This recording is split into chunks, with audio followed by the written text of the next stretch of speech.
मुश्किल नहीं है कुछ दुनिया में, तू जरा हिम्मत तो कर, ख्वाब बदलेंगे हकीकत में, तू जरा कोशिश तो कर। नमस्ते दोस्तों, जोहार, मैं अभिषेक चक्रवर्ती आप सभी का फिर से अपने यूट्यूब चैनल पर स्वागत करता हूं। दोस्तों, क्लास 12 के स्टूडेंट्स के काफी ज्यादा डिमांड पर कॉमर्स के जो स्टूडेंट्स हैं उन्होंने डिमांड किया था कि अकाउंटेंसी का मॉडल पेपर का कंप्लीट सॉल्यूशन लेकर आए। तो दोस्तों, आप सभी के डिमांड पर जो है क्लास 12 का अकाउंटेंसी का जो है सॉल्यूशन लेकर आओ। एक एक क्वेश्चन को आप लोग बारीकी से समझते चलिएगा, क्योंकि ये जो मॉडल पेपर है आप लोग को ये बताता है कि आपका क्वेश्चन का पैटर्न कैसा होने वाला है। इसलिए एक एक क्वेश्चन को आप लोग को इतना डिटेल से बताया जाएगा कि उसके अंदर से आप लोग अगर क्वेश्चन घुमा के भी पूछे तो आपका एग्जाम में ना छूटे। तो बारीकी से एक एक क्वेश्चन को देखते चलिएगा।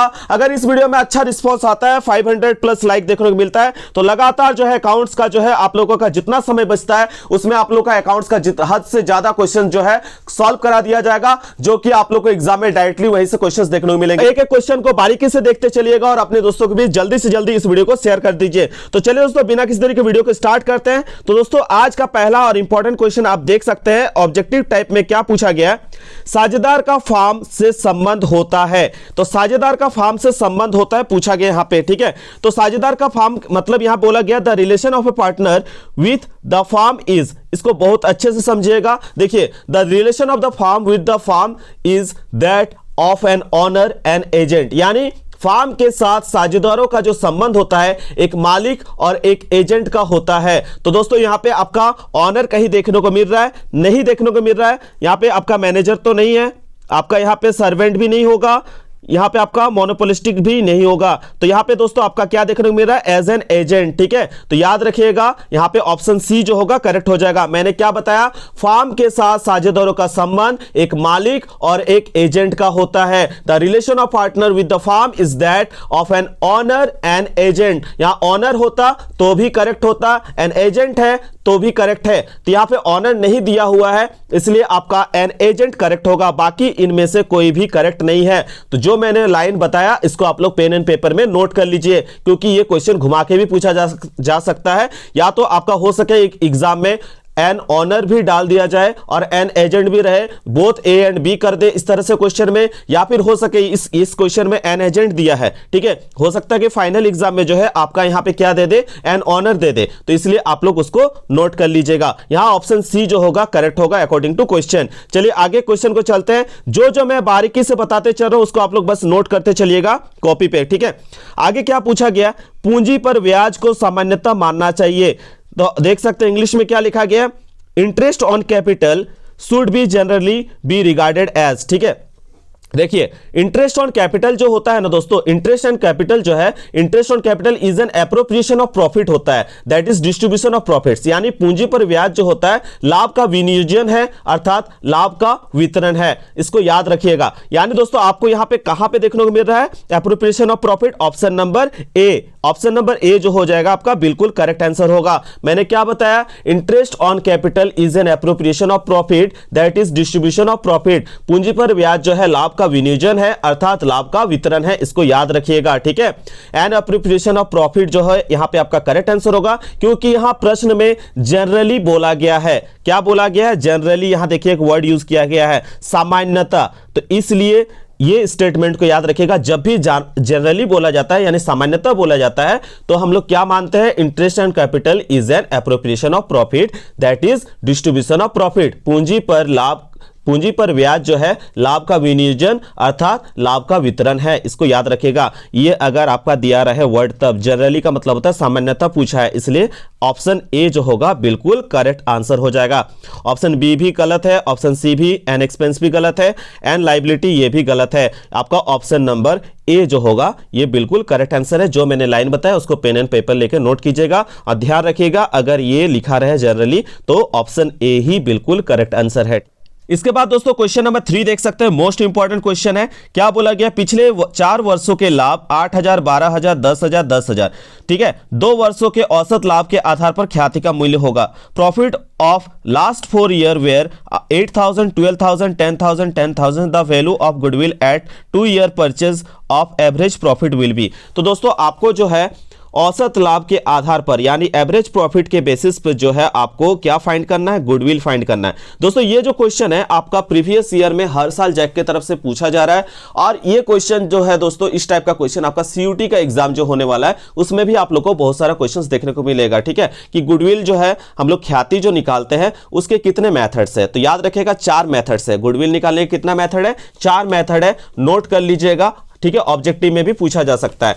तो there are 4 methods of calculation of goodwills. याद रखिए क्या क्या है आपका एवरेज प्रॉफिट मेथड, दूसरा है वेटेज एवरेज प्रॉफिट मेथड, तीसरा है सुपर प्रॉफिट मेथड और चौथा है कैपिटलाइजेशन मेथड। इन चारों में से किसी मेथड से आपको एग्जाम में सवाल पूछा जा सकता है। अगर आप लोग इन चारों मेथड का अच्छे से प्रैक्टिस किए हैं तो अच्छी बात है। अगर किसी को डाउट होगी तो नीचे कमेंट कीजिएगा, आप लोग को डिटेल के साथ इसका वीडियो प्रोवाइड किया जाएगा। तो देखते हैं, अगर आप लोग को जैसा दिक्कत होगा आप लोग नीचे कमेंट कीजिएगा। जिस भी टॉपिक पे दिक्कत होगा अकाउंट्स में आप नीचे कमेंट करके बता दीजिएगा। ठीक है, तो चलिए अभी देखते हैं हम लोग को गुडविल किस मेथड से निकालने बोला है। अभी हम लोगों ने पढ़ा गुडविल जो हमें यहां पे निकालने बोला है एवरेज प्रॉफिट मेथड से हमको निकालना है क्या, गुडविल। ठीक है, तो इसके लिए क्या फॉर्मूला होता है, एवरेज प्रॉफिट से गुडविल निकालने का फॉर्मूला होता है कि एवरेज प्रॉफिट पहले हमको फाइंड करना है, क्या निकालना, औसत लाभ। तो औसत लाभ का फॉर्मूला क्या होगा, यहां नोट कर लीजिएगा, average profit equals to total profit by number of year, by क्या होगा, नंबर ऑफ ईयर्स। ठीक है, अब यहां पे टोटल प्रॉफिट क्या क्या है दोस्तों, तो जितना भी साल का आपका दिया हुआ है प्रॉफिट लाभ उसको आप जोड़ दीजिएगा, उसको क्या कीजिएगा, जोड़ दीजिएगा। 8,000 प्लस 12,000 प्लस 10,000 प्लस 10,000। जब आप इन सभी को जोड़िएगा दोस्तों तो आपका टोटल प्रॉफिट कितना आएगा, 40,000। कितना आ जाएगा, 40,000 आ जाएगा। ठीक है, और यहां पे कितना साल का प्रॉफिट दिया हुआ है, यहां पे देख सकते हैं 1 साल 2 साल 3 साल 4 साल, यानी 4 साल से नंबर ऑफ ईयर कितना है, 4। ठीक है, तो 4 से इसको डिवाइड दे दीजिएगा तो आपका आंसर निकलेगा 10,000। तो आपको पता चल चुका है एवरेज प्रॉफिट आपका है 10,000। अब हमको निकालना क्या है, एवरेज प्रॉफिट मेथड से हमको निकालना है गुडविल। तो एवरेज प्रॉफिट जब निकल चुके, ठीक है, तब गुडविल निकालने का फॉर्मूला क्या होता है, नोट कीजिएगा इसको भी। ठीक है, तो यहाँ पे आप याद रखिएगा गुडविल का फॉर्मूला तब होगा average profit into number of, ठीक है, ईयर्स परचेज। ठीक है, तो यहां पे देख सकते हैं एवरेज प्रॉफिट हम लोगों ने निकाला था कितना, 10,000। ठीक है, और नंबर ऑफ ईयर परचेज आपका क्वेश्चन में दिया हुआ था कितना, 2 वर्ष के लिए, है ना, कितना दिया हुआ था, 2 ईयर्स के लिए। तो यहां पे 2 से इंटू कर देंगे तो आपका निकल जाएगा 20,000। कितना निकलेगा, 20,000 जो होगा आपका करेक्ट आंसर हो जाएगा। तो ₹20,000 आपको कहां देखने को मिल रहा है, ऑप्शन नंबर सी। तो ऑप्शन नंबर सी जो होगा आपका करेक्ट आंसर हो जाएगा। ठीक है, हमेशा याद रखिएगा जब एवरेज प्रॉफिट से गुडविल निकालने का फॉर्मूला दे तो याद रखिएगा गुडविल बराबर क्या होता है, goodwill equals to average profit into number of year purchase. ठीक है, तो एवरेज प्रॉफिट हम लोगों ने 10,000 निकाला था और नंबर ऑफ ईयर परचेज कितना दिया हुआ देख सकते हैं, नंबर ऑफ ईयर परचेज था आपका 2, तो 2 से मल्टीप्लाई किया तो यहाँ पे आपका निकल गया 20,000। ठीक है, तो 20,000 जो होगा करेक्ट आंसर हो जाएगा। चलिए नेक्स्ट क्वेश्चन की ओर चलते हैं। अगर दोस्तों मैं यहाँ पे चेंज कर दूँ तो आप लोग नीचे बताइएगा, यहां पे और एक वैल्यू में बढ़ा देता हूं 5,000। ठीक है, अब यहां पे 4 साल था, ठीक है, 4 साल का प्रॉफिट दिया था, मैंने 5 साल कर दिया और यहां पे कर देते हैं, यहां पे 2 की जगह हम यहां कर देते हैं आपका 3 ईयर परचेस। तो आप बताइएगा कैलकुलेशन करके कितना आंसर आ रहा है। ठीक है, देखते हैं कितने सारे बच्चे इसका सही आंसर देते हैं। इसके बाद दोस्तों क्वेश्चन नंबर 4 देख सकते हैं क्या बोला है, एक्स और वाई 2:3 के अनुपात में लाभ बांटते हैं, यानी इन लोगों का ओल्ड रेशियो दिया हुआ है 2:3। ठीक है, भविष्य में उन्हें समान अनुपात में लाभ को बांटना तय किया है, यानी आगे चल के वो किस रेशियो में, समान अनुपात, दैट मीन्स 1:1 में ये एक्स और वाई अपना जो है लाभ को बांटने का तय किया है। तो कौन, यहां बोला है कौन साझेदार किस अनुपात में त्याग करेगा, यानी सेक्रीफाइंग रेशियो, सेक्रीफाई कौन करेगा वो बोला है कैलकुलेट करने के लिए। तो देख सकते हैं इंग्लिश में क्या लिखा गया, X and Y share profit in the ratio of 2:3, old ratio है 2:3। They in future they decide to share profit in equal ratio, 1:1 में बांटने का डिसाइड करते हैं। तो which partner will sacrifice in which ratio. ठीक है, तो यहाँ पे आपको निकालना है।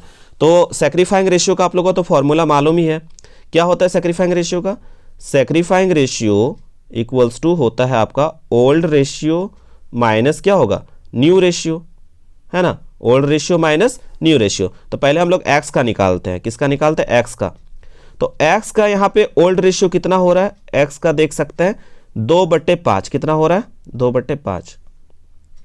और एक्स का न्यू रेशियो कितना हो रहा है 1:1 है, तो एक्स का क्या हो जाएगा 1/2 हो जाएगा, है ना। जब इसको आप सॉल्व कीजिएगा दोस्तों तो यहाँ आपका आएगा 10, यहाँ हो जाएगा आपका भिन्न का जोड़ घटाव आता है सबको ना, तो यहाँ पे -1 बाई क्या बचेगा 10।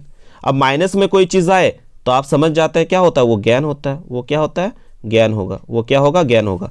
अब उसी तरह से y का चेक करते हैं हम लोग। y का जो है आपका ओल्ड रेशियो कितना है 3/5, क्या हो रहा है 3/5, और न्यू रेशियो तो दोनों का सेम था 1:1 था, यानी 1/2। इसको सॉल्व कीजिएगा तो 10 इधर हो गया, इधर हो गया 6 - 5, यानी आपका बचेगा 1/10। क्या बचेगा 1/10। तो देखिए यहाँ पे प्लस पे आया आंसर, 1/10 जो है वो प्लस पे है, यानी दोस्तों यहाँ पे सेक्रीफाई कर रहा है। यहाँ पे कौन सेक्रीफाई कर रहा है, वाई सेक्रीफाई कर रहा है। कौन सेक्रीफाई कर रहा है, वाई। इससे पता चलता है वाई सेक्रीफाई कर रहा है, क्योंकि माइनस पे जो आएगा वो क्या होगा गेन होगा, और जिसका प्लस पे आएगा वो क्या होगा सेक्रीफाई होगा। तो दैट मीन्स यहाँ पे कौन सेक्रीफाई कर रहा है, पूछा था क्वेश्चन में हमसे, तो यहाँ पे सेक्रीफाई कौन कर रहा है, वाई कर रहा है। कौन कर रहा है, वाई। कितना कर रहा है 1/10। तो देखिए ऑप्शन कहाँ पे दिया है, यहाँ पे सब तो सेक्रीफाई लिखा हुआ, एक्स तो नहीं कर रहा है, ये तो बिल्कुल गलत है। वाई सेक्रीफाई कर रहा है लेकिन 1/5 नहीं 1/10 कर रहा है, ये भी गलत है। ऑप्शन सी देख सकते हैं, वाई जो है सेक्रीफाई कर रहा है 1/10, तो ऑप्शन नंबर सी बिल्कुल करेक्ट है। ये भी एक्स तो कर ही नहीं रहा था, ठीक है, तो यहाँ ऑप्शन सी जो होगा करेक्ट आंसर हो जाएगा। इसी तरह से आप लोग जो है कोशिश कीजिएगा, जब भी ओल्ड रेशियो और न्यू रेशियो दे तो कोशिश कीजिएगा, और ध्यान रखिएगा बहुत सारे बच्चे जो है गलत कर जाते हैं। जब इक्वल रेशियो रहे, जैसे यहाँ 2 नाम दिया था एक्स और वाई, हो सकता है एग्जाम में जेड भी दे दे, तब इक्वल लिखा रहे तब रेशियो क्या लीजिएगा 1:1:1, तब यहाँ पे हर एक का वैल्यू क्या हो जाएगा, इसका भी 1/3 होगा, इसका भी 1/3 होगा, इसका भी 1/3 होगा, ठीक है। जैसे यहाँ पे एक्स और वाई था, इन लोगों का न्यू रेशियो क्या था 1:1 था, तो एक्स का आपने क्या माना न्यू रेशियो अपने 1/2, और वाई का भी क्या माना 1/2, है ना। तो इसी तरह से याद रखेगा, ये हड़बड़ी में गड़बड़ी नहीं कीजिएगा। क्वेश्चन नंबर 5 दोस्तों देख सकते हैं क्या पूछा गया है, साझेदारी फार्म के पुनर्गठन पर अलिखित संपत्ति का लेखा करने पर होगा। यानी अगर क्या बोला है, recording of an unrecorded assets on the reconstitution of partnership firm will be, यानी अनरिकॉर्डेड एसेट्स का अगर पता चले जब आप साझेदारी फार्म का पुनर्गठन कर रहे हैं, रिकंस्टिट्यूशन कर रहे हैं, और उस समय आपको पता चलता है कि अनरिकॉर्डेड एसेट्स के बारे में, तो वो क्या होगा, ठीक है। संपत्ति का लेखा अगर हम करते हैं तो हमारे लिए क्या होगा। आप जानते हैं जब साझेदारी फार्म का पुनर्गठन रिकंस्टिट्यूशन होता है तो हम क्या बनाते हैं, रिवोल्यूशन अकाउंट बनाते हैं, क्योंकि उस समय में एसेट्स का बढ़ना, लायबिलिटी का घटना, इस तरह का जितना भी सिचुएशंस होता है, तो ये सारा चीज हम कौन सा अकाउंट बनाते हैं, इसके लिए रिवोल्यूशन अकाउंट बनाते हैं। और रिवोल्यूशन अकाउंट में जो अनरिकॉर्डेड एसेट्स है, आपको दिख रहा होगा स्क्रीन पे, अनरिकॉर्डेड एसेट्स को हम लोग किस साइड शो करते हैं, क्रेडिट साइड। किस साइड शो करते हैं, क्रेडिट साइड। और क्रेडिट साइड अगर एसेट्स का एंट्री करते हैं दैट्स मींस वो क्या है, फायदा है, साझेदारों के लिए क्या होगा, वो लाभ होगा, वो साझेदारों के लिए क्या होगा, लाभ होगा। तो अनरिकॉर्डेड एसेट्स के बारे में पता चलेगा तो वो जो होगा साझेदारों के लिए क्या होगा, लाभ होगा, वो साझेदारों के लिए क्या होगा, लाभ होगा। तो यहाँ पे आपका कौन सा ऑप्शन करेक्ट हो जाएगा, यहाँ आपका ऑप्शन नंबर ए जो होगा बिल्कुल करेक्ट आंसर होगा। Option number A is the correct answer, वर्तमान साझेदारों के लिए लाभ होगा। फिर से सुन लीजिए, जब साझेदारी फार्म का पुनर्गठन रिकंस्टिट्यूशन होता है तब हम रिवोल्यूशन अकाउंट बनाते हैं, और उस समय अनरिकॉर्डेड एसेट्स का पता चले तो ये वर्तमान साझेदारों के लिए क्या होगा, लाभ होगा। इसको याद कर लीजिएगा, जो फॉर्मेट स्क्रीन पर दिख रहा है इसको अच्छे से याद कर लीजिए, क्योंकि इससे अंदर से क्वेश्चन पूछा जा रहा है, ठीक है। चलिए आगे क्वेश्चंस को देखते हैं।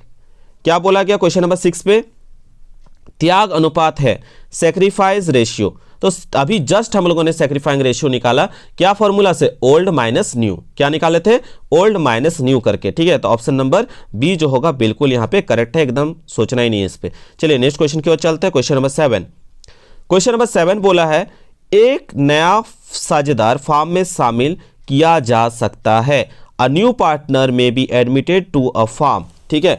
तो कैसे शामिल किया जा सकता है, अपने मनमानी से वो शामिल हो सकता है बिना किसी का परमिशन के, बिल्कुल नहीं, जब तक उन्हें पुराना साझेदार जो है उस पर सहमति ना दे, ठीक है। यानी ऑप्शन नंबर ए जो है यहाँ पे बिल्कुल करेक्ट होगा, पुराने साझेदार की सहमति होगा तभी जो है उसको एक नया फार्म में आने की अनुमति होगी, एडमिशन होगा तभी उसका, ठीक है। ये आप लोगों ने एडमिशन ऑफ पार्टनरशिप में पढ़ा हुआ है ना। चलिए इसके बाद दोस्तों क्वेश्चन नंबर 8 देख सकते हैं क्या पूछा गया है, At the time of admission of a new partner, general reserve given in the old balance sheet is transferred to। नए साझेदार के प्रवेश के समय अगर किसी पार्टनर का नया पार्टनर आते हैं या एडमिशन होता है तो पुराने आर्थिक चिट्ठा यानी ओल्ड बैलेंस शीट में जो आपको शो हो रहा है जनरल रिजर्व, उसको कहाँ पे हम जो है ट्रांसफर करते हैं, ठीक है, जो जनरल रिजर्व यानी सामान्य संचय है उसको हम कहाँ ट्रांसफर करते हैं ये पूछा गया है। तो आप लोगों ने एडमिशन और पार्टनरशिप में पढ़ा हुआ है, तब हम क्या करते हैं पुराने साझेदारों के पूंजी खाता में जो इसको ट्रांसफर करते हैं, यानी ओल्ड पार्टनर्स के कैपिटल अकाउंट में इसको ट्रांसफर किया जाता है। और किस रेशियो में किया जाता है? ओल्ड रेशियो में किया जाता है, ठीक है। तो यहाँ ऑप्शन सी जो होगा करेक्ट हो जाएगा। याद रखिएगा एडमिशन और पार्टनरशिप के में हम लोगों ने पढ़ा हुआ है कि जनरल रिजर्व को ओल्ड पार्टनर के बीच ओल्ड रेशियो में बांटा जाता है, इसको आप लोग याद रखिएगा, ये भी क्वेश्चन पूछा जाता है, ठीक है। ऑप्शन नंबर सी यहाँ पे करेक्ट आंसर हो जाए। क्वेश्चन नंबर 9 देख सकते हो दोस्तों, क्या पूछा गया है? नए साझेदार के प्रवेश के कारण due to admission of a new partner. दोस्तों इस तरह के क्वेश्चन को ध्यान से पढ़ के ऑप्शन को आपको आंसर देना है, क्योंकि देख सकते हैं लग रहा है क्वेश्चन जो है क्या आंसर हो सकता है कुछ पता नहीं चल रहा है, तो कुछ भी ऑप्शन जो है हम लोग जो है स्टार्टिंग से पढ़िएगा तो इस तरह से आपका ऑप्शन को भी सेट किया जाता है कि लगेगा ये भी सही, ये भी सही, ये भी सही है। तो ध्यान से एक एक चीज को पढ़िएगा। यहाँ पे सबसे पहले याद रखिएगा, यहाँ पे रिटायरमेंट का बात नहीं किया गया है, यहाँ पे डेथ का बात नहीं किया गया, यहाँ पे बात किया गया admission of a new partner. किसका बात किया गया? Admission of a new partner का बात किया है, ठीक है। और हम पढ़े हुए हैं हम लोग कि पूरा फार्म का जो है पुनर्गठन नहीं होता है, यहाँ पे बस नया पार्टनर आने के कारण जो है पार्टनरशिप एग्रीमेंट में चेंज होता है। यानी यहाँ पे आपको सबसे अच्छा ऑप्शन अगर देखने का बात करें तो ऑप्शन ए जो है दोस्तों देख सकते हैं लिखा क्या गया है, साझेदारी फार्म का पुनर्गठन होता है। पूरा फार्म का जो है पुनर्गठन नहीं होता है दोस्तों, ठीक है। खाली क्या होता है? पार्टनरशिप एग्रीमेंट का चेंज होता है। क्या होता है? पार्टनरशिप एग्रीमेंट का चेंज होता है। यहां जो है साझेदारों का पुनर्गठन होता है, ना कि पूरा फार्म का पुनर्गठन होता है। तो ये तो ऑप्शन नहीं होगा, बिल्कुल गलत है। अगर दूसरा ऑप्शन देखें क्या लिखा गया, साझेदारों का पुनर्गठन होता है, तो बिल्कुल यहां पार्टनरशिप एग्रीमेंट में चेंज देखने को मिलता है। अगर पार्टनरशिप एग्रीमेंट नहीं होता है तो आप जानते हैं पार्टनरशिप एग्रीमेंट यानी एब्सेंस ऑफ पार्टनरशिप डीड के समय में भी जो है रूल आप लोग के लिए बना हुआ है। कितने सारे बच्चों को पार्टनरशिप एग्रीमेंट अगर नहीं होता है तो उसके एब्सेंस का जो रूल है याद है, बताइए। इससे भी एग्जाम में क्वेश्चन पूछा जाएगा। देख सकते हैं कितना सारा क्वेश्चन पार्टनरशिप चैप्टर से पूछा गया है। तो याद रखिएगा, जब भी नया साझेदार का प्रवेश होता है तो उस समय फार्म का पुनर्गठन नहीं होता है, बल्कि साझेदारों का जो है या उस साझेदारी का जो है पुनर्गठन होता है, पार्टनरशिप का जो है रिकॉन्स्टिट्यूटेड होता है। यहाँ पे ऑप्शन बी करेक्ट होगा, ठीक है। ऑप्शन जो सी है ये भी नहीं होगा, क्योंकि यहाँ पे विघटन का बात ही नहीं हो रहा है, और उपरोक्त कोई में से ये भी गलत है। यहाँ पे से ऑप्शन बी ही करेक्ट दिख रहा है। और मैंने अभी आपसे पूछा कि rules in the absence of partnership deed, अगर मान लेते हैं कि आपका एग्रीमेंट नहीं होता है तो क्या होगा, उस समय में क्या रूल बना हुआ है। तो आप लोग नोट कर लीजिएगा, ये भी आपका सब्जेक्टिव में भी पूछा जाएगा और ऑब्जेक्टिव में भी पूछा जाएगा। नोट कीजिए, सबसे पहले profit and loss must be divided equally, लाभ और हानि का जो है बंटवारा बराबर होगा। दूसरा लिखिए, interest on capital will not be allowed to the partners, अगर पार्टनरशिप डीड का एब्सेंस हो तो उस समय में interest on capital will not be allowed to the partners, ठीक है। तीसरा लिखिएगा, ठीक है, तीसरा interest on drawing will not be charge by the firm, तीसरा जो है क्या लिखेगा, इंटरेस्ट ऑन ड्राइंग जो है चार्ज नहीं किया जाएगा फार्म के द्वारा, ठीक है। इसको भी नोट कर लीजिएगा, interest on drawing will not be charge by the firm. उसके बाद चौथा नंबर लिखिए, salary will not be give to any partner, यानी सैलरी भी जो है किसी भी पार्टनर को नहीं बोल के दिया जाएगा जब rules in the absence of partnership deed हो तो, ठीक है। 5 नंबर लिखिएगा, commission will not be given to any partner, commission भी बोल के नहीं दिया जाएगा उन लोगों को जब अगर पार्टनरशिप डीड ना हो। और सबसे इंपॉर्टेंट एक चीज जो है उन लोगों को मिलेगा, क्या मिलेगा, interest on loan will be given at the rate 6% to the partner who invested excess amount to the farm as loan, ठीक है। इसको नोट कर लीजिएगा, ठीक है। तो ये जो है 6 रूल याद रखिएगा, इससे क्वेश्चन पूछा जा सकता है, ठीक है। पिछले साल भी पूछा गया था। चलिए आगे क्वेश्चन को देखते हैं, डिटेल से समझते चलिए ताकि आपको जो है पता चल जाए कि क्वेश्चन का टाइप कैसा रहने वाला है। अभी तक हम लोगों ने एडमिशन से रिलेटेड क्वेश्चन पढ़ा, अभी आगे आपका क्वेश्चन क्या, रिटायरमेंट से देख सकते हो दोस्तों, रिटायरमेंट चैप्टर से। अवकाश ग्रहण करने वाले साझेदारों को ख्याति दी जाती है, goodwill is paid out of the retiring partner in, ठीक है। तो यहाँ पे जो है दोस्तों क्वेश्चन नंबर 10 का जो है यहाँ पे करेक्ट आंसर होगा क्या, ऑप्शन नंबर ए। क्या करेक्ट हो जाएगा, ऑप्शन नंबर ए, पुराने लाभ हानि अनुपात में। देखिए, जब कोई पार्टनर रिटायर करता है तो उसे जो है पुराना लाभ विभाजन अनुपात में गुडविल दिया जाता है। याद रखिएगा, जब कोई पार्टनर रिटायर करता है तो उसे पुराना जो प्रॉफिट शेयरिंग रेशियो है उसमें गुडविल दिया जाता है। जैसे मान लेते हैं ए, बी और सी जो है पार्टनर है और उसका जो है प्रॉफिट शेयरिंग रेशियो क्या था 1:2:3 था। अब इसमें जो है बी रिटायर कर जाता है। कौन रिटायर करता है? बी रिटायर करता है। तो यहाँ पे जो है बी को याद रखिएगा, बी रिटायर करता है तो बी को जो है गुडविल का कितना मिलेगा? तो 2 और 1 3 और 1 यहाँ पे 3 कितना हो गया 6, यानी गुडविल बी को जो है रिटायर करने पर गुडविल का 2/6 हिस्सा ही दिया जाएगा। याद रखिएगा इस चीज को, ठीक है। तो किस बेसिस पे? मैंने बता दिया, ऑप्शन नंबर ए जो होगा करेक्ट आंसर होगा, पुराने लाभ हानि अनुपात में, ठीक है।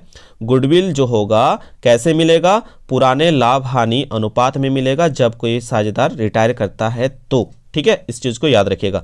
ऑप्शन बी भी गलत है, ऑप्शन सी भी गलत है, ऑप्शन डी तो आपका इनमें से जो है दिया गया, इनमें से तो एक आंसर तो सही है ना। ऑप्शन ए जो होगा करेक्ट आंसर हो जाएगा, ठीक है। इस चीज को नोट कर लीजिएगा। चलिए आगे देखते हैं क्वेश्चन क्या पूछा गया। क्वेश्चन नंबर 11, संपत्ति और दायित्वों को पुनः उनके मूल्यांकन मूल्य पर दिखाया जाता है। Assets and liability is shown eight there revalued value in, ठीक है। देखिए एसेट्स एंड लायबिलिटी का रिवैल्यूड वैल्यू को हम न्यू बैलेंस शीट में दिखाते हैं। किस में दिखाते हैं? न्यू बैलेंस शीट में दिखाते हैं। आप लोग जानते हैं जब भी हम लोग बनाते हैं फॉर्मेट तो हम लोग किस में दिखाते हैं? न्यू बैलेंस शीट में दिखाते हैं। इसको आप लोग याद रखिएगा। तो यहाँ पे आपका ऑप्शन ए जो होगा करेक्ट आंसर हो जाएगा। अब दोस्तों यहाँ पे आप देख सकते हैं प्रॉफिट एंड लॉस, अगर प्रॉफिट एंड लॉस अगर शो करते हैं तो प्रॉफिट एंड लॉस को हम लोग शो करते हैं किसमें? रिवैल्यूएशन अकाउंट पे, ठीक है। याद रखिएगा कैपिटल से संबंधित जो रहेगा उसको शो करेंगे किस पे? कैपिटल अकाउंट पे। किस पे शो करेंगे? कैपिटल अकाउंट पे आप लोग बनाए होंगे, ठीक है। तो आपका यहाँ पे ऑप्शन जो क्वेश्चन पूछा गया उसके हिसाब से ऑप्शन ए जो है बिल्कुल करेक्ट आंसर है। नए आर्थिक चिट्ठा न्यू बैलेंस शीट जो होगा करेक्ट आंसर होगा, ठीक है। इसके बाद दोस्तों क्वेश्चन नंबर 12 देख सकते हैं क्या पूछा गया है। बोला गया X Y and Z are partners sharing profit ratio in the, दिया हुआ आपका क्वेश्चन में गिवन 1/4, 2/5 और 7/20। ये एक्स वाई और जेड का जो है प्रॉफिट शेयरिंग रेशियो दिया हुआ है।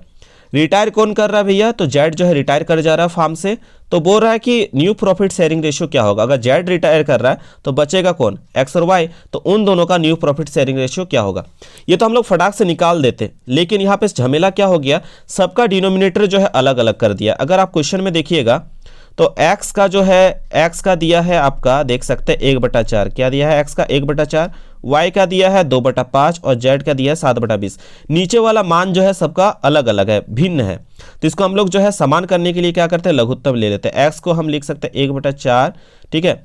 उसके बाद 2/5, उसके बाद दोस्तों दिया हुआ क्या? 7/20। तो हम सबका एलसीएम निकाल लेते हैं। जब एलसीएम निकालिएगा तो सबका आएगा 20, ठीक है। और इसको जब सॉल्व कीजिएगा 4 का पहाड़ा में 20 के बार में 5 बार में, 5 का पहाड़ा में 20 के बार में, 5 का पहाड़ा में 20 जो होता है 4 बार में, और 4 को अगर 2 से गुना करेंगे तो 4 दूनी 8, फिर 20 का पहाड़ा में 20 के बार में 1 बार में, और 1 को अगर 7 से गुना कीजिएगा तो 7। तो यहाँ देख सकते हैं सबका डिनोमिनेटर जो है 20 हो चुका है, और यहाँ पे एक्स वाई और जेड का जो अनुपात आपके सामने है क्या आ गया? 5:8:7। अब भैया यहाँ पे रिटायर कौन कर रहा है? जेड। कौन रिटायर कर जा रहा है? जेड जो है यहाँ पे आपका रिटायर कर रहा है ना। तो जेड अगर रिटायर कर रहा है तो जेड को हटा देते हैं, तो बच कौन गया? आपका एक्स और वाई। तो एक्स और वाई का न्यू प्रॉफिट शेयरिंग रेशियो क्या होगा? 5:8। क्या होगा? 5:8 होगा। बिल्कुल ही इजी रहता है। खाली थोड़ा सा यहाँ हम लोगों को दिक्कत क्या हो गया कि सबका डिनोमिनेटर जो है हर जो है सबका क्या था? अलग अलग था, उसको हम लोगों ने बराबर कर लिया, जिससे हमको जो है प्रॉफिट शेयरिंग रेशियो अब हमको सही से मिल गया 5:8:7। जब भी कोई पार्टनर रिटायर करता है तो उसको हटा दीजिएगा, तो जो बाकी पार्टनर बचेगा वही उसका क्या हो जाएगा? नया प्रॉफिट शेयरिंग रेशियो हो जाएगा, ठीक है। यहाँ पे आपका 5:8 जो होगा बिल्कुल करेक्ट आंसर होगा, ठीक है। यहाँ प्रश्न में केवल जो है याद रखेगा ये रूल कब लागू होगा? जब प्रश्न में केवल पुराना ओल्ड प्रॉफिट शेयरिंग रेशियो दिया रहे और डायरेक्ट बोल दे कि कोई पार्टनर रिटायर कर रहा है तो इसके अतिरिक्त और कुछ ना दिया रहे, तो यही रूल यही ट्रिक से हम लोग डायरेक्ट सॉल्व करते हैं, ठीक है। तो जो रिटायर कर रहा है उसको शेयर को हटा देते हैं, बाकी बात जो बच गया वही जो है न्यू प्रॉफिट शेयरिंग रेशियो हो जाएगा ओल्ड पार्टनर्स का, ठीक है। तो यहाँ पे आपका 5:8 जो होगा करेक्ट आंसर हो जाएगा। दोस्तों यहाँ पे क्वेश्चन देख सकते हैं, ये जो क्वेश्चन दिया गया है डेथ से दिया गया है, ठीक है। एडमिशन भी देख लिया हम लोगों ने, रिटायरमेंट चैप्टर से भी क्वेश्चन देख लिया, यहाँ पे डेथ ऑफ पार्टनर का भी जो है यहाँ पे क्वेश्चन दे दिया गया है, ठीक है। यानी इससे भी संबंधित क्वेश्चन आपका आने वाला है। कंफ्यूजन को क्लियर रखिए कि डेथ चैप्टर से पिछले साल नहीं पूछा तो इससे नहीं आएगा। हो सकता है इससे जो है आपका न्यूमेरिकल नहीं देगा, लेकिन आपका जो है सब्जेक्टिव और ऑब्जेक्टिव क्वेश्चन इस चैप्टर से रहेगा, इसलिए आप लोग जो है सब्जेक्टिव और ऑब्जेक्टिव को इस चैप्टर का अच्छे से करके जाइएगा। क्वेश्चन क्या बोला है, किसी साझेदार की मृत्यु होने पर मृतक साझेदार के पूंजी खाते को जमा किया जाएगा। On the death of the partner this is partners capital account will be credited with, ठीक है। तो देखिए जब कोई पार्टनर जो है डेथ करता है तो याद रखिएगा व्यापार में उसका हक जो है सिर्फ किस पर होता है, गुडविल पर होता है। किस पर होता है, गुडविल पर होता है। और यहाँ जो बाकी ऑप्शन दिया उस पर उसका हक बिल्कुल नहीं है, ठीक है। यानी आपको उस पर हक होता है, गुडविल पर, ठीक है। उसके अपने ख्याति पर जो है उसका हक होता है। ऑप्शन नंबर ए जो होगा करेक्ट हो जाएगा, ठीक है। पूरा फार्म के गुडविल पर नहीं, ठीक है, ना ही share of goodwill of remaining partners पर कोई हक नहीं होता है। उसका खुद का जो हिस्सा गुडविल पर है उसी पर उसका हक होगा। तो यहाँ आपका ऑप्शन जो होगा ए बिल्कुल करेक्ट आंसर होगा। बहुत ही इंपॉर्टेंट क्वेश्चन है, इसको नोट कर लीजिएगा। इसके बाद दोस्तों क्वेश्चन नंबर 14 क्या बोला गया है, प्रीमियम पर निर्गमन से आशय है, यानी the purpose of issue on premium is. तो बिल्कुल ही देखने के साथ ऑप्शन बी आपको फटाक से नजर आता है। जब प्रीमियम पर बात करें तो अंशों को अंकित मूल्य से अधिक मूल्य पर निर्गमन होता है, तभी हम क्या करते हैं, इशू करते हैं प्रीमियम पर, ठीक है। तो the issue value is higher than the face value of share, ठीक है। इस सिचुएशन में क्या होता है, इशू ऑन प्रीमियम में इशू वैल्यू जो है फेस वैल्यू से क्या होता है, ज्यादा होता है। जैसे मान लीजिए फेस वैल्यू आपका 10 था और आपने जो है उसे बेच दिया कितने पर, 12 पर, तो आपका प्रीमियम अमाउंट क्या होगा, 2 होगा। यानी ऑप्शन बी ही जो है बिल्कुल करेक्ट है। याद रखिएगा इशू वैल्यू जो होगा वो हायर होगा किस वैल्यू से, फेस वैल्यू से। किस वैल्यू से ज्यादा होगा, आपका फेस वैल्यू से जो है आपका इशूड वैल्यू क्या होगा, ज्यादा होगा, ठीक है। तो यहां आपका ऑप्शन बी करेक्ट आंसर है। चलिए नेक्स्ट क्वेश्चन की ओर चलते हैं। अगर यही चीज डिस्काउंट में होता तो क्या होता, आप नीचे कमेंट करके बताइए, देखते कितने सारे बच्चे इसका करेक्ट आंसर देते हैं। चलिए नेक्स्ट क्वेश्चन की ओर चलते हैं। क्वेश्चन नंबर 15 उत्तर आपका दिया गया है यहाँ पे 15 में, दायित्वों की कुल राशि में सम्मिलित की जाती है, total amount of liability include, ठीक है। तो देखिए कंपनी के लाइबिलिटी इनमें से जो है पेडअप को शामिल किया जाएगा। किसमें शामिल किया जाएगा, कंपनी के लाइबिलिटी को इनमें से किसमें शामिल किया जाएगा, तो इसमें जो है आपका ऑप्शन सी होगा करेक्ट आंसर, पेडअप कैपिटल में शामिल किया जाएगा। नेक्स्ट क्वेश्चन की ओर चलते हैं। देखिए ये जो है इशू फॉर फीचर्स से दिया गया क्वेश्चन। तो जब्त अंश खाता का शेष उनके पुनः जारी होने के बाद हस्तांतरित किए जाते हैं, balance of forfeited share account reissued is transfer to. देखिए रीइशूड का बात किया है, किसका बात किया है, रीइशूड का, ठीक है। तो याद रखिएगा जब शेयर को फॉरफिटेड किए और फॉरफिटेड करने के बाद क्या कर दिए, रीइश्यू किए, तो उसके बाद जो बैलेंस बचा उसको ट्रांसफर करते हैं। कहाँ ट्रांसफर करते हैं ये पूछा है क्वेश्चन में, उसको कहाँ ट्रांसफर करते हैं, हस्तांतरित करते हैं, तो उसको हम लोग ट्रांसफर करते हैं कैपिटल रिजर्व में। कहाँ ट्रांसफर करते हैं, कैपिटल रिजर्व में। आप लोग एंट्री भी लास्ट पे करते हैं ना, जब रीइश्यू होता है तो आप लोग क्या एंट्री करते हैं लास्ट पे, कि forfeited share account debit to capital reserve account. तो यहाँ आपका क्या होगा, जब आप रीइश्यू कर रहे हैं तो आपका कहां ट्रांसफर करेंगे, आप कैपिटल रिजर्व अकाउंट में ट्रांसफर करेंगे। ऑप्शन नंबर यहां पे आपका बी बिल्कुल करेक्ट आंसर है, ठीक है। इसके बाद दोस्तों क्वेश्चन नंबर 17 भी बहुत अच्छा सवाल पूछा है। क्या बोला है, balance of share forfeiture account is shown in the balance sheet under the items. तो दोस्तों आप लोग जो है इसको शो भी किए होंगे बैलेंस शीट में। हालांकि आप लोग का जो है इससे न्यूमेरिकल बेस्ड में जो है बैलेंस शीट का क्वेश्चन बहुत ही कम बच्चे जो है प्रैक्टिस करते हैं, लेकिन कीजिए, जो आगे चल के जो है ग्रेजुएशन कीजिएगा अकाउंटेंसी में उनके लिए फायदेमंद साबित होगा। तो याद रखिएगा, एक बात मैं बता रहा हूँ शॉर्ट पे, आप लोग उसको नोट कर लीजिएगा। क्वेश्चन क्या बोला उसको पहले समझिए। कंपनी जब शेयर को फॉरफिटेड किया हो तो उस शेयर को कंपनी बैलेंस शीट में जो है कहां शो करेगा, ये पूछा है। तो उसको कहां शो करेगा, शेयर कैपिटल अकाउंट में शो करेगा। याद रख लीजिएगा ऑप्शन नंबर जो है सी यहां पे करेक्ट आंसर होगा। कुछ बातें मैं बता रहा हूं, फिर भी आप लोग नोट कर लीजिए उस चीज को। देखिए अगर किसी शेयर को फॉरफिटेड किए और फॉरफिटेड करने के बाद रीइश्यू नहीं किए तो उसको शेयर शो कहां करेंगे हम लोग, शेयर कैपिटल अकाउंट में। लेकिन याद रखिएगा अगर फॉरफिटेड करके फिर रीइश्यू अगर लिखा रहता क्वेश्चन में, फॉरफिटेड भी किए उसके बाद यहां लिख देता कि फॉरफिटेड करने के बाद आपने क्या किया, रीइश्यू किया, ठीक है, तो फॉरफिटेड करने के बाद अगर रीइश्यू किए हो तो उसका पैसा जो है कहां पे शो करना होगा, दिखाना होगा रिजर्व एंड सरप्लस में। नोट कीजिएगा, यहां ओनली फॉरफिटेड लिखा हुआ है, रीइश्यू नहीं बोला गया, इसलिए बैलेंस शीट में शेयर कैपिटल अकाउंट में शो करेंगे। अगर यहां रीइश्यू लिखा रहता तो रिजर्व एंड सरप्लस करेक्ट होता है, ठीक है। तो यहां पे आपका ऑप्शन सी जो होगा करेक्ट होगा। अगर रीइश्यू जो है फॉरफिटेड के बाद अगर रीइश्यू बोल देता तो आप कहां शो करते, रिजर्व एंड सरप्लस पे शो करते। इसको भी नोट कर लीजिएगा, घुमा के जरूर पूछेगा, ये क्वेश्चन जो है पूछा ही जाएगा घुमा के, ठीक है। नोट कर लीजिएगा, मैंने क्या बताया, यहाँ ओनली फॉरफिटेड दिया है, इसलिए हम लोगों ने डायरेक्ट जो है बैलेंस शीट में कहां पे शो किया, शेयर कैपिटल अकाउंट में। अगर रीइश्यू बोल देता तो हम लोग जो है दिखाते कहां पे, रिजर्व एंड सरप्लस पे। चलिए नेक्स्ट क्वेश्चन की ओर चलते। क्वेश्चन नंबर 8 क्या बोला है, कंपनी के अधिमूल्य पर ऋण पत्र का निर्गमन, ठीक है। अब हम लोग डिबेंचर पे पहुंच चुके हैं, ठीक है। तो for the company premium on issue of debenture is, तो याद रखिएगा premium on issue of debenture का से संबंधित क्वेश्चन है। और ये जो है प्रीमियम ऑन इशू और डिबेंचर का जब भी बात करें तो ये कभी कभी होने वाला प्रॉफिट है, रेगुलर जो है होने वाला प्रॉफिट नहीं है। इसलिए कंपनी के लिए अधिमूल्य पर ऋण पत्र का निर्गमन जो होगा वो क्या होगा, कैपिटल गेन होगा। वो क्या होगा, कैपिटल गेन होगा, यानी पूंजीगत प्राप्ति होगा, ठीक है। और ये क्वेश्चन प्रीवियस ईयर क्वेश्चन में से दिया गया है, इसलिए इसको अच्छे से नोट कर लीजिएगा, ठीक है। क्वेश्चन नंबर 18 का option number A correct answer हो जाएगा, ठीक है। कैपिटल गेन होगा, प्रॉफिट नहीं होगा, एसेट भी नहीं होगा, लाइबिलिटी भी नहीं होगा, ये क्या होगा, कैपिटल गेन होगा। क्यों, क्योंकि ये जो है प्रॉफिट रेगुलर जो है होने वाला प्रॉफिट नहीं है, इसलिए कंपनी के लिए अधिमूल्य पर ऋण पत्रों का निर्गमन जो होता है वो क्या होता है, पूंजीगत प्राप्ति होता है, कैपिटल गेन होता है, इसको याद रखिएगा।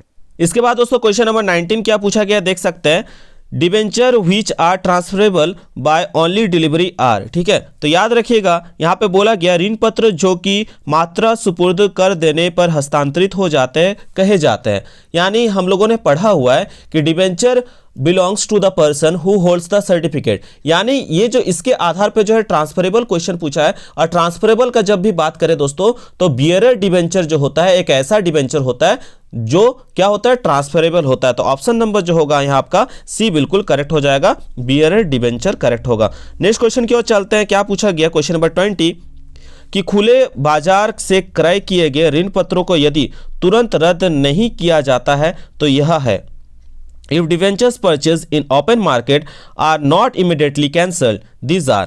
तो दोस्तों याद रखिएगा इसको क्या कहा जाता है, इसको कहा जाता है आपका चालू संपत्ति। ऑप्शन नंबर ए जो होगा करंट एसेट्स करेक्ट होगा। अगर ओपन मार्केट में किसी डिबेंचर को खरीदते हैं और उसको तुरंत कैंसिल नहीं किया गया तो यह क्या कहलाएगा, तो इसे इस स्थिति में जो है यह कहलाएगा करंट एसेट्स। ये क्या बन जाता है दोस्तों, करंट एसेट्स बन जाता है, चालू संपत्ति बन जाता है, याद रखिएगा। नेक्स्ट क्वेश्चन की ओर चलते क्या बोला गया क्वेश्चन नंबर 21 कि अपना ऋण पत्र कंपनी के वे ऋण पत्र है जिसे ऑन डिबेंचर्स, यहां बात किया किसका, ऑन डिबेंचर्स का। और आपने बहुत अच्छे से ऑन डिबेंचर्स पढ़ा हुआ है, अगर नहीं पढ़ा तो इसको पढ़ लीजिएगा, इससे संबंधित क्वेश्चंस रहेगा। All debentures are those debenture on of the company which are, ठीक है। तो देखिए इसका जो है करेक्ट आंसर क्या होगा, ऑप्शन नंबर सी होगा। ऑन डिबेंचर से संबंधित क्या, ऑप्शन सी बिल्कुल करेक्ट है, क्योंकि कंपनी जो है कंपनी बाजार से खरीदती है और उसे विनियोग के रूप में रखती है, यही वाला करेक्ट आंसर होगा, ठीक है। जब भी ऑन डिबेंचर होगा तो वो कौन सा डिबेंचर होता है, जो कंपनी जो है बाजार से खरीदती है और इसे विनियोग के रूप में रखती है। The company purchase from the market and keeps them as an investment, तो वो होगा आपका ऑन डिबेंचर, ठीक है। चलिए नेक्स्ट क्वेश्चन की ओर चलते हैं, क्वेश्चन नंबर 22 एक स्वाधिकार उदाहरण है, patent is the example of. सबसे पहले आपको जानना जरूरी है कि आखिर भैया ये पेटेंट का है, ठीक है। तो देखिए पेटेंट का है तो एक ऐसा कानून अधिकार जो किसी व्यक्ति या संस्था को उससे विशेष उत्पाद, खोज, डिजाइन, प्रक्रिया, सेवा के ऊपर एकाधिकार होता है। जैसे टाटा कंपनी का अपना एक अलग पेटेंट है ना, टाटा का अपना एक अलग पेटेंट, आप देखने से समझ जाते हैं ये टाटा कंपनी का है।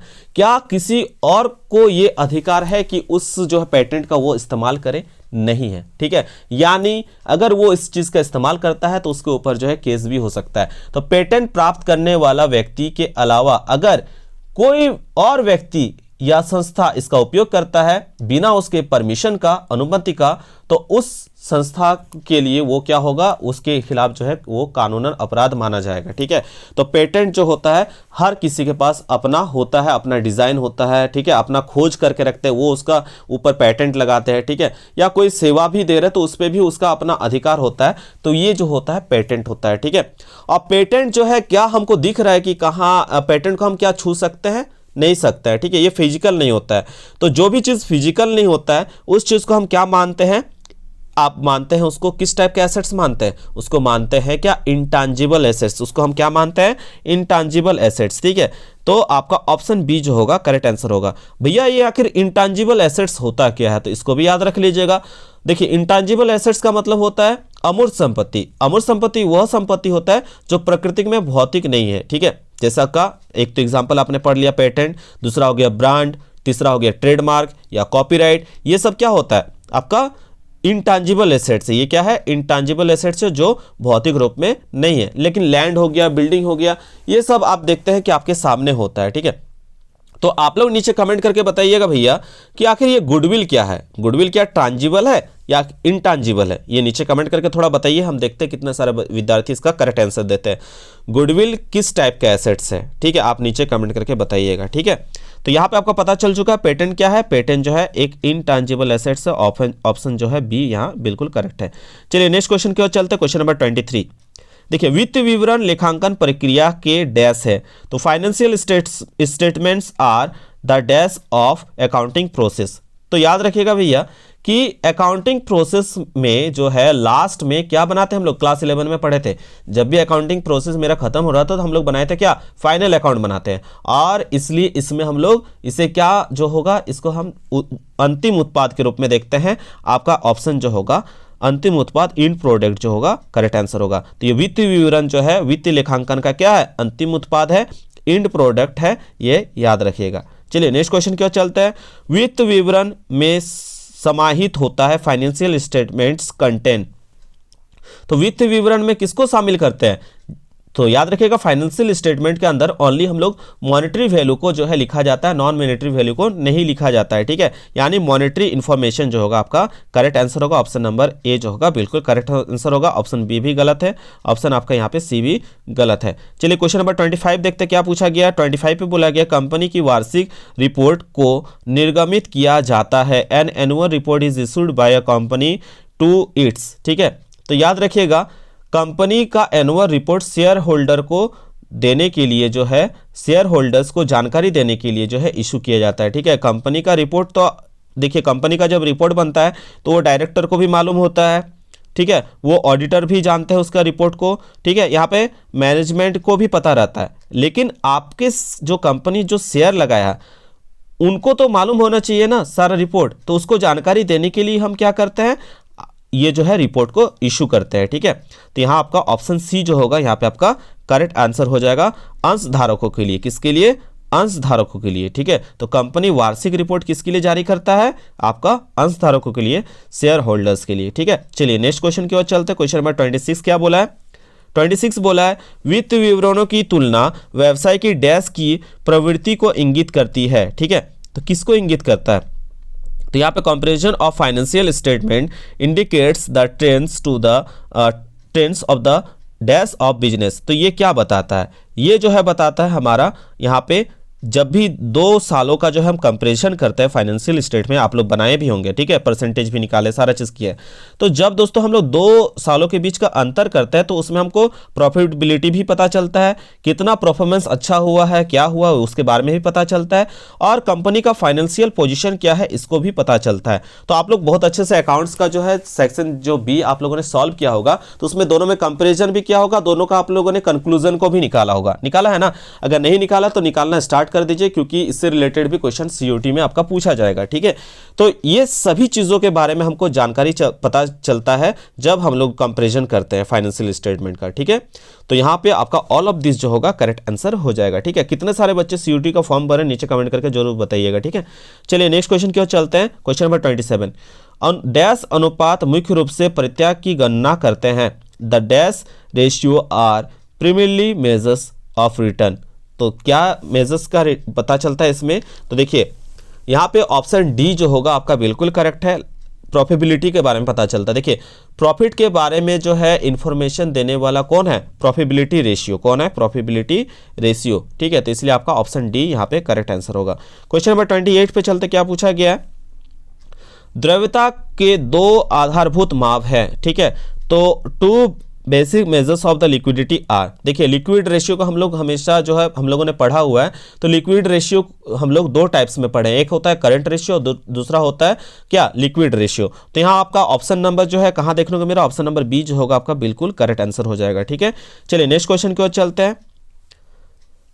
रोकड़ प्रवाह विवरण आधारित है, cash flow statement is based upon. तो कैश फ्लो स्टेटमेंट जो है किस पर बेस्ड है, यहाँ पे पूछा गया। तो कैश फ्लो जो स्टेटमेंट है बेस्ड है कैश बेसिस ऑफ अकाउंटिंग से। किससे, कैश बेसिस ऑफ अकाउंटिंग से। इसमें हम लोग मुद्रा से रिलेटेड चीज़ों का ही लेखा करते हैं। यहाँ पे कैश बेसिस अकाउंटिंग जो होगा करेक्ट आंसर हो जाएगा। और ये चैप्टर से आपका जो है आपका लॉन्ग आंसर टाइप क्वेश्चन में पूछा जाएगा सवाल, इसलिए अच्छे से करके जाइएगा प्रैक्टिस। दोस्तों यहाँ पे देख सकते हैं क्वेश्चन नंबर 30 में क्या पूछा गया है, ऑब्जेक्टिव टाइप क्वेश्चन का अंतिम क्वेश्चन ये पूछा गया, फार्म के विघटन पर बैंक अधिविकर्ष को हस्तांतरित किया जाता है। On dissolution of a firm bank overdraft is transfer to. तो दोस्तों यहाँ पे पूछा गया है कि जब साझेदारी फार्म का विघटन डिसॉल्व होता है तो बैंक ओवरड्राफ्ट का जो बैलेंस अगर दिया है तो उसको कहाँ ट्रांसफर करता है, तो याद रखिएगा उसको रिलेशन अकाउंट में ट्रांसफर करता है। ऑप्शन नंबर सी जो होगा यहाँ पे आपका करेक्ट आंसर हो जाएगा। दोस्तों वीडियो काफी लंबा हो गया है, आप लोगों को एक एक चीज को डिटेल के साथ बताने का इस वीडियो में कोशिश किया गया। अगर आप लोग चाहते हैं कि मैं इसी तरह से डिटेल के साथ सब्जेक्टिव सॉल्यूशन लेके आऊं तो नीचे कमेंट करके जरूर बताइएगा। और इंपॉर्टेंट क्वेश्चन का भी सीरीज चाहते हैं अकाउंटेंसी का तो वो भी बताइएगा। एक से एक आप लोग के लिए लगातार अब अकाउंटेंसी का वीडियोस आते रहेगी, जैसा आप लोग का डिमांड रहेगा। आप लोग नीचे प्लीज कमेंट करके बताइएगा कि वीडियो आप लोगों को कैसा लगा। अगर आप लोग इसी तरह से डिटेल में वीडियो चाहते हैं कि नहीं, आप लोग नीचे कमेंट करके जरूर बताइएगा। और एक छोटा सा हेल्प कर सकता है, प्लीज इस वीडियो को हर एक दोस्तों के बीच शेयर कीजिए ताकि जो है मुझे मोटिवेशन मिले और मैं आप लोगों के लिए लगातार इसी तरह से मेहनत करता रहूं। मिलते हैं दोस्तों एक नए वीडियो में, तब तक के लिए धन्यवाद। जय हिंद, वंदे मातरम।